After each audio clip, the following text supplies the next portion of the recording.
On today's episode, we are excited to have amazing, talented Camila Campbell. At the age of 16, I'm the founder of Yenti Magazine. Hey Camila. Hi, thank you so much for that introduction. So Camila, how is life? How is school life?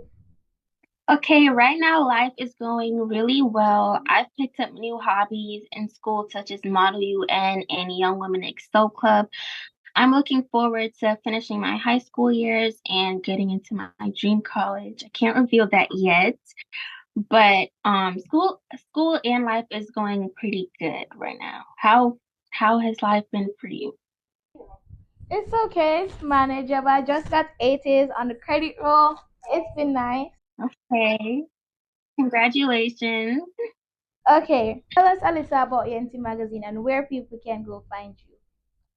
Okay, Yancy Magazine is basically a platform created for young entrepreneurs to let them know that you're never too young, as stated in the acronyms of the name, to chase your dreams and follow your dreams. You can find me on my Instagram page at Yancy Magazine, YNTY Magazine, and I thank you so much for having me today. Okay, Camila, tell us what inspired you to start Yenti Magazine. What inspired me to start Yancy Magazine is actually my mom. She's an entrepreneur as well. She has had very successful businesses, and it really just boosted my confidence to, go out there and show other kid entrepreneurs that it's okay to chase their dreams. And we actually, speaking of my mom being an entrepreneur, we actually have a YouTube channel coming up soon, so stay tuned for that as well. Congratulations about you and your mom, and I hope you guys have successful business. You guys heard they have a YouTube channel coming up, so don't forget to go check that out afterwards. So today we have a very important topic that I believe is being overlooked, which is safe haven for kids. And let's get into it. So, Camila, what is safe haven for you? To me, a safe haven is somewhere or someone that I can feel mentally inclined and okay to go to and talk about my issues or problems with no judgment at all. Camila, who is your safe haven?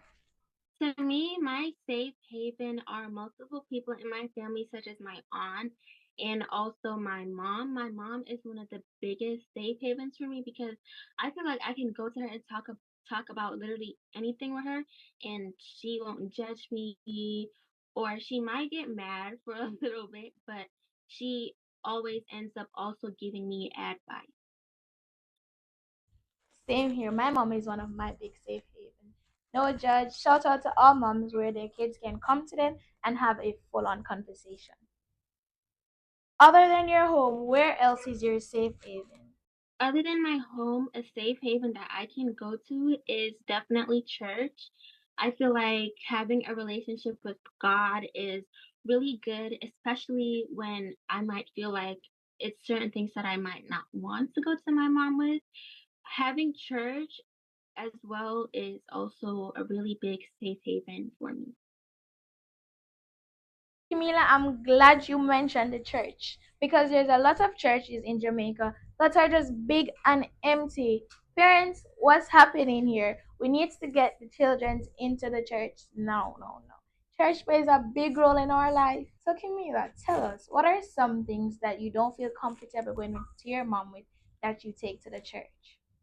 Okay, maybe something that I wouldn't want to go to my mom about, but I'd probably go to church and talk to God about, might be me doing something that I know that I shouldn't have done. And I think that's an example of Camila, remember you're on the unscripted. So, what are those questions that you don't want to go to mommy about? maybe an example of a situation might be a situation that happened at school during when we were switching classes. So there were basically girls in the bathroom vaping, and I had went into the bathroom and I felt really bad about it. So when I went to church this Sunday, I would, instead of going to my mom about it, I would probably go to God about it instead of my mom, because I would already automatically know that I would get in trouble and face, consequences. Were you vaping? No, I was not. Okay. So, Camila, if you didn't have a safe haven, would you feel comfortable talking about it? If I did not have a safe haven, to be very honest, I would not feel comfortable talking about my issues and problems.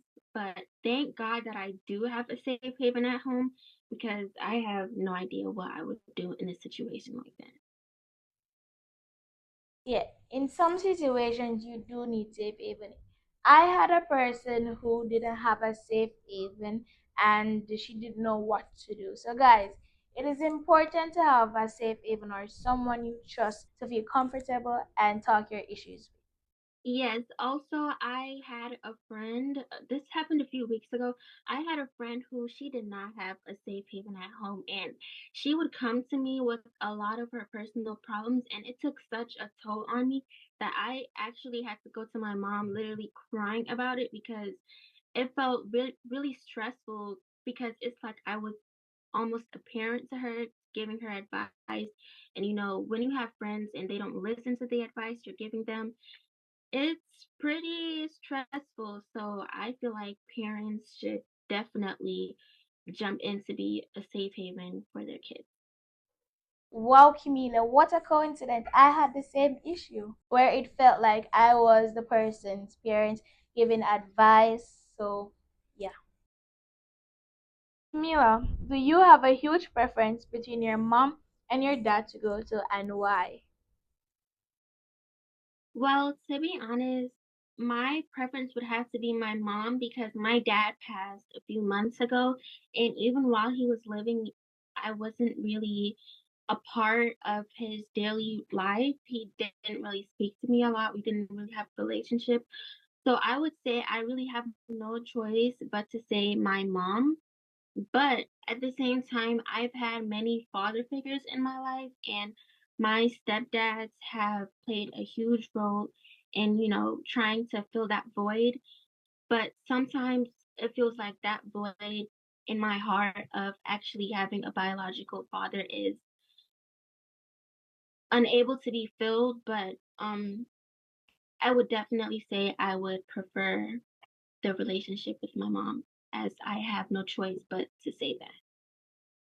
I'm sorry for that, Camila. I live very far from my dad, but he's still one phone call away. So, parents, even if you don't live in the same household as your child, it is still important to have a connection, a bond that they know that, okay, I can go to my dad or my mom, whether or not we live in the same household. I do have a stepfather in my life present that I know that I can go to as another safe haven. Big up to all the stepfathers out there that treat their stepkids as if they're their own. Do you think household dynamics plays a role in how comfortable you are? Definitely. I think household dynamics are one of the biggest roles that lead to children feeling comfortable to speak up because, psychologically, the way a child sees their parents interact with each other and their siblings, it could tell them if they can be confident to go to their parents with their problems or not. So I guess I think household dynamics does play a very big role on kids feeling comfortable or not. What do you think? I also agree because if you live in a toxic house, kids not they're not going to want to come to you and have a full on conversations because they're just going to think, okay, I'm not going to be heard or actions are not going to be taking places, so it makes no sense going to you.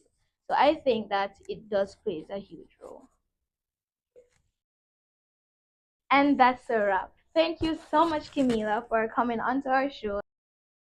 Thank you for having me. Camila, congratulations on your Yenti magazine, and I wish you all the best.